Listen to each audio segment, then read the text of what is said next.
이재명 후보의 공약 중에 보면요, 해남의 솔라시도 그 부지에다가 결국에는 데이터 센터를 왕창 만들겠다. 그리고 그를 위해 가지고 풍력 발전, 서남 해안의 풍력 발전을 많이 활용하겠다 이런 말씀하시는데요. 네.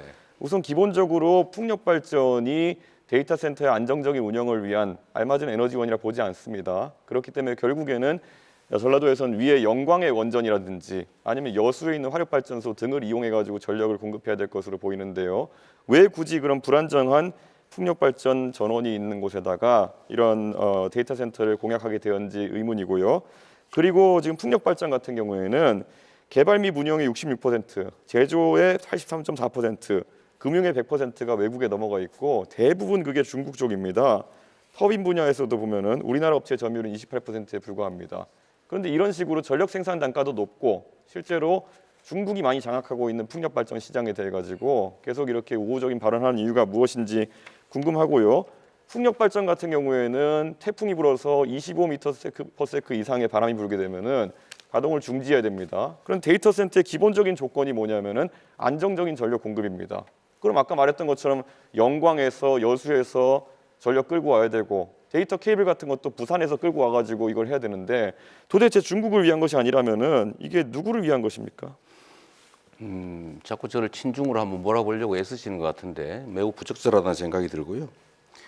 원래 이 데이터 센터들은 기본적으로 재생에너지를 쓰는 게 지금 표준이죠.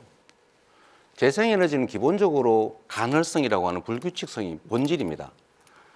그래서 이 SS라고 하는 시스템을 넣는 거죠. 에너지 스토리지 시스템을 만들어서 많을 때는 저장하고 적을 때는 공급하고 또 기저전력도 공급할 수 있기 때문에 불가능하다 생각하는 것 자체가 좀 잘못된 생각인 것 같습니다.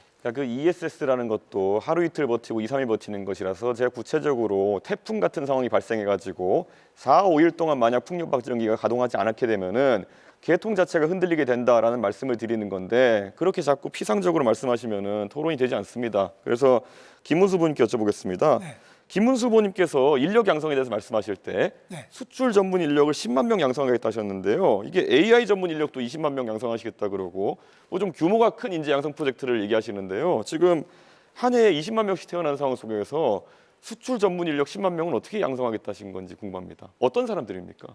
수출 전문 인력은 꼭 미국이나 이런 데만 수출하는 것이 아니라 전 세계적으로 지금 많이 지금 우리나라 수출도 되고 있기 때문에 그런 부분에서 대학교에 관련 학과만이 아니고 또 인문계, 그냥 예능계, 체육계 이렇게 나온 분들도 세일즈를 한다든지 수출 부분에 대해서 각 전문 기관이나 또 기업에서도 지금 하고 있습니다. 이렇게 해서 1년에 뭐 10만 명, 20만 명 하는 게 아니고 제 임기 중에 그렇게 한다는 이야기입니다. 예. 이재명 후보께서 옛날에 2023년에 윤석열 대통령이 미국의 대중국 반도체 판매 통제 요구를 수용하면은 직권남용이다 이렇게 말씀하셨습니다. 형사적 죄가 된다고 말씀하신 건데요. 이런 미국의 요구에 대응해야 된다. 결국 불응하라는 얘기인데요. 사실 이렇게 얘기하실 것 같으면 최근에 HMM의 본사 이전이라든지 이런 것에 개입하시는 것도 직권남용죄에 해당할 수 있다 이렇게 볼 수 있을 텐데요. 왜 윤석열 대통령은 기업에 대해서 얘기하면 직권남용이고 이재명 후보는 할 수 있다라는 입장인지가 궁금합니다. 예, 이재명 후보. 네, 자 이준석 후보의 질문하신 거예요? 주도권 시간이 끝났기 때문에 자 다음 이제 이재명 후보의 주도권 토론 시간입니다. 답변부터 알겠습니다. 시작하셔도 됩니다. 네, 뭐 별로 중요하지 않은 얘기라서 간단하게 말씀을 드리면 제가 강제로 하겠다는 게 아니고 수출 금지는 강제죠. 부산으로 이전하도록 유도하는 것은 강제가 아니죠. 그런 구분을 좀 하시는 게 좋을 것 같고요. 이 관련이 있어서 미리 좀 말씀을 드리는데 뭐든지 극단적으로 단정하고 전제를 왜곡해서 질문을 하거나 주장을 해요. 예를 들면 제가 말씀드린 것은 경제는 순환이다. 이걸 설명한 거지 그렇게 하겠다라고 한 게 아닌데 그렇게 하면 안 된다 이렇게 주장하잖아요. 그거 잘못된 거죠. 이게 국민의힘 출신들의 일반적 특성인지는 모르겠는데 김문수 후보도 비슷하시더라고요.